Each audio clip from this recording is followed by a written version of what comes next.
Hey guys, welcome to another video. We are continuing our series on towards better health, and today we'll be talking about personal health. So we're talking about towards better health. We've talked about control of microorganisms. We've talked about control of vectors. So today we'll be talking about personal health, how we can maintain and ensure our personal health.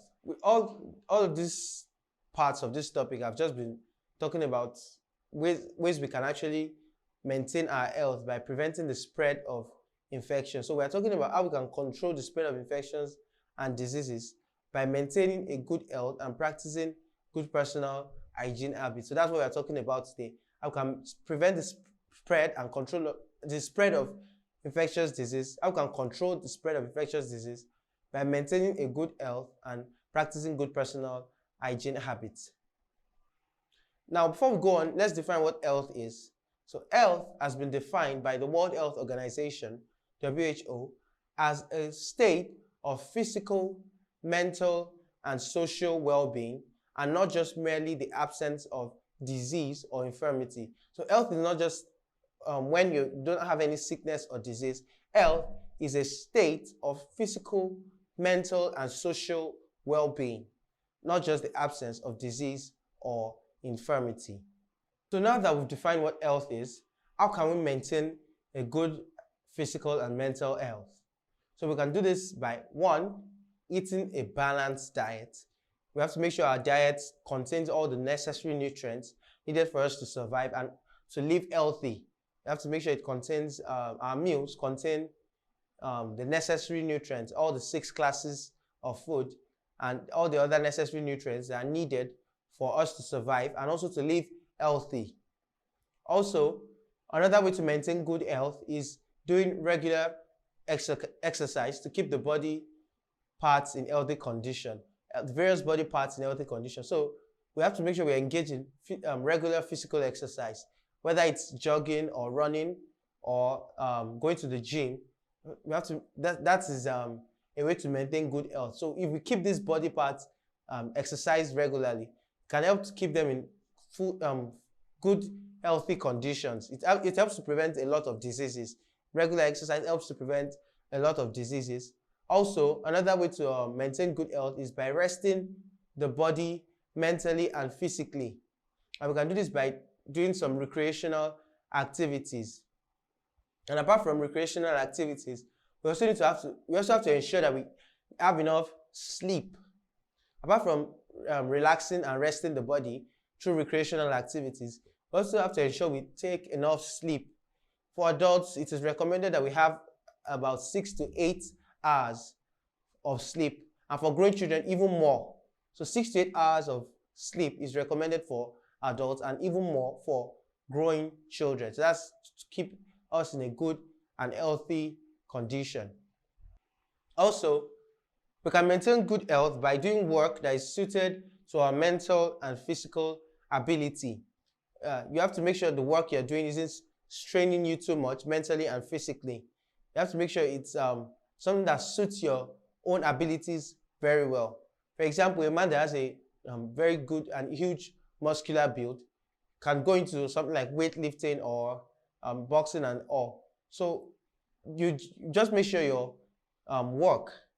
your daily work is suited to your physical and mental abilities. So that is another way to maintain good health. Now, the reason why we must maintain good health is that good health helps us to resist most disease-causing microorganisms. This is because our body has its own natural defense mechanisms to fight against pathogenic microorganisms, microorganisms that cause diseases. And some of these mechanisms that the body has include, one, a healthy skin and mucous membrane that helps to prevent the entry of pathogenic microorganisms into the body. So our body itself has its own natural defense against microorganisms. That's one thing we don't appreciate. So our body has a healthy skin and a mucous membrane that helps to prevent the entry of pathogenic microorganisms into the body. Also, there are substances in our tissue secretions, such as tears and our sweat and our saliva, and our mucous secretions that help to inhibit the growth of microorganisms. So in our sweat, in our tears, in our saliva, in our mucus, there are substances that help to inhibit or kill microorganisms or inhibit their growth. So this helps to prevent the entry or the growth of these microorganisms and prevent them from causing diseases. Also, our body has a natural microflora. It has a natural level of microflora that prevents pathogens from colonizing the body. Every healthy person has a natural level of microflora that prevents pathogens from colonizing the body or entering into the body just anyhow. And also, the white blood cells. We have red blood cells and white blood cells. So the white blood cells are the defense mechanism of the body. They're like the soldiers of the body. So white blood cells eat up or ingest invading microorganisms. They destroy these invading microorganisms. They produce antibodies that destroy invading microorganisms. So the ability of the body to produce antibodies is another way the body protects itself from invasion of microorganisms. Now, antibodies are substances that react with invading pathogens or invading microorganisms and prevent them or their toxins from harming the body. So antibodies are just simply substances that react or fight the invading pathogenic microorganisms, and they prevent them from releasing toxins or causing harm to the body of the host.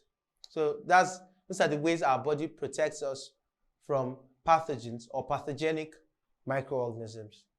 Now, apart from the natural defense that our body already has, we should also take some preventive measures to ensure good health.